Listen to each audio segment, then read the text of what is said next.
আপনি আগে কি? আপনার পরিচয় কি? বাংলাদেশি, বাঙালি, মুসলমান, ছেলে, মেয়ে? আপনার পরিচয় কি? কি অর্ডারে আপনার পরিচয় ফিক্সড হবে? আপনি কি সেটা জানেন কিভাবে হবে, কোন অর্ডারে? অনেকে জানে না বা ভুল জানে। অর্ডারটা হচ্ছে, you are first a human being. তুমি প্রথমে একজন মানুষ, ছেলে বা মেয়ে, এটা তোমার প্রথম পরিচয়, হোমোসেপিয়েন মানুষ। দ্বিতীয় হচ্ছে তুমি কোন দেশে জন্মাইছো, সেটা দ্বিতীয় নাম্বারে আসবে। অর্থাৎ আমি বাংলাদেশে জন্মাইছি, বাংলাদেশে আমার passport, so I am a Bangladeshi, এটা আসে 2 নাম্বারে।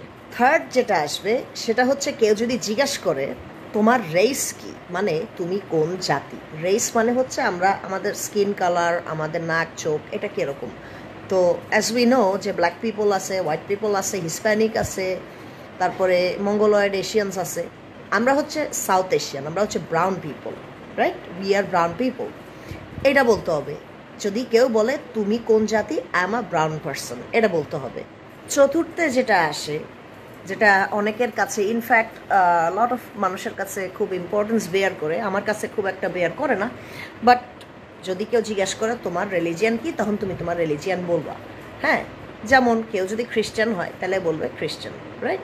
তো অর্ডারটা হচ্ছে এই, প্রথমে তুমি মানুষ, তারপর তুমি বাংলাদেশি, তারপর তুমি সাউথ এশিয়ান ব্রাউন, তারপরে তোমার রিলিজিয়ান কি, এইটা। এখন আপনারা যদি জিজ্ঞেস করেন যে আমি রিলিজিয়ানটা সবার লাস্টে কেন বলবো, এটার কারণ আছে।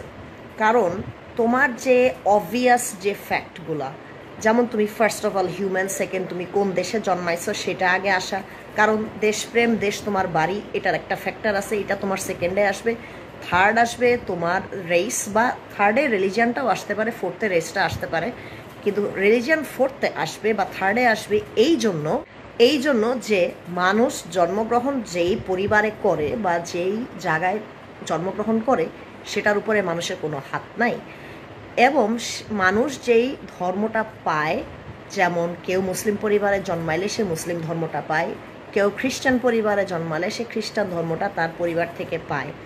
এই জিনিসগুলো, ধর্ম জিনিসটা মানুষ তার পরিবার থেকে পেয়ে বড় হয়, তারপরে মানুষ থেকে হিন্দু বা মুসলমান হয়, এজন্য fourth. So the order is, first তুমি একজন মানুষ, আই রিপিট, ফার্স্ট তুমি একজন মানুষ, 2 তুমি একজন বাংলাদেশি, 3 তুমি একজন সাউথ এশিয়ান অথবা ব্রাউন, অ্যান্ড 4th তুমি একজন হোয়াট এভার তোমার রিলিজিয়াস বিলিফ যেটা, বা তুমি যেটা ফ্যামিলি থেকে পাইছো সেটা তুমি বলবা। এইটা হচ্ছে অর্ডার। অনেকে বলে আমি সবার আগে আমার ধর্মটা বলবো, ধর্মটা আমার আসল পরিচয়, এটা কিন্তু ফ্যাকচুয়ালি কারেক্ট না। আমি আরেকবার বুঝাই দিই যে যেহেতু কয়েকজন জিজ্ঞেস করছে যে ধর্ম আমি কেন 3 বা 4 নম্বরে বলবো, এটার কারণ হচ্ছে মানুষ, ফার্স্ট অফ অল মানুষ যখন জন্মায় সে কিন্তু ঠিক করে না যে সে কোথায় জন্মাইছে, কোন পরিবারে জন্মাইছে, এবং সেই পরিবারের ধর্মটা সে পেয়ে বড় হয়। এ তো গেল পরিবারে জন্মানোর বিষয়টা। তারপর যেটা আসে সেটা হচ্ছে তার পরিবার বংশ পরাক্রমে যেই ধর্মটা ফলো করে আসছে, সেই ধর্মটাই কিন্তু একটা শিশুর উপরে, সে তার নিজের নাম বলতে পারার আগেও, সে কোনো কিছু চিন্তা করতে পারার আগেও তার ভিতরে সত্য হিসাবে ঢুকানো হয়। আর ধর্মটাকে সত্য হিসাবে ঢুকানো হয়, এই যেমন ধরেন যদি কোনো ছেলে বা মেয়ে মুসলিম পরিবারে হয়, তাহলে তাকে পড়ালেখা শেখানোর আগে, নামটা শেখানোর আগে শেখানো হয় হচ্ছে কায়দা, আমপারা, সিপারা এবং ইসলামের যা কিছু আছে, যে সমস্ত বিশ্বাস আছে, এগুলো শেখানো হয়। হিন্দু পরিবারেও তা, খ্রিস্টান পরিবারেও তা।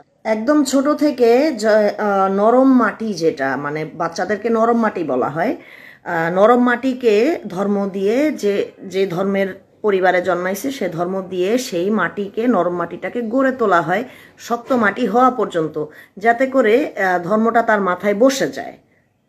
এইভাবেই ধর্ম শিক্ষাটা শুরু হয়। একেবারে অল্প বয়সী একটা কচি শিশুকে গ্রুমিং করা হয়, এটাকে বলা হয় রিলিজিয়াস গ্রুমিং। হ্যাঁ, গ্রুমিং করে করে একটা শিশুকে শেখানো হয়, বড় করা হয় যে তুমি যে ধর্মটা মানছো, তোমার আশেপাশে যারা যে ধর্মটা মানছে এটা সত্য, অতএব এটা ফলো করো। আর এই গ্রুমিংয়ের কারণেই আমরা কিন্তু দেখতে পাই যে মানুষের যে রিলিজিয়াস আইডেন্টিটি, রিলিজিয়াস যে পরিচয়টা, সেই পরিচয়টা মানুষ পেয়ে বড় হয় এবং ওটাকেই তার রিলিজিয়াস আইডেন্টিটি, তার ধর্মটাকেই সত্য মনে করে সে বড় হয়, তারপরে হয়ে ওঠে মুসলিম, হিন্দু, খ্রিস্টান। প্রকৃতপক্ষে মানুষের কোনো ধর্ম নেই, সে মানুষ হয়েই জন্মায়, কিন্তু সে বড় হওয়ার সাথে সাথে পরিবার পরিজন তাকে যা শিখাইছে সেইটার উপরে বেস করে সে হিন্দু, মুসলিম, বৌদ্ধ, খ্রিস্টান, জৈন হয়। আর যারা এটা বুঝতে পারে তারা ধর্ম থেকে বেরিয়ে যায়। আপনার দেশ আপনার বাড়ি, আপনার দেশ আপনাকে ধারণ করছে, আপনার দেশ আপনাকে একটা কালচার দিছে, আপনাকে খাওয়া দাওয়ার ব্যবস্থা করে দিছে, আপনাকে থাকার ব্যবস্থা করে দিছে। আপনার দেশ ছাড়া আপনি লিটারালি ইনভ্যালিড।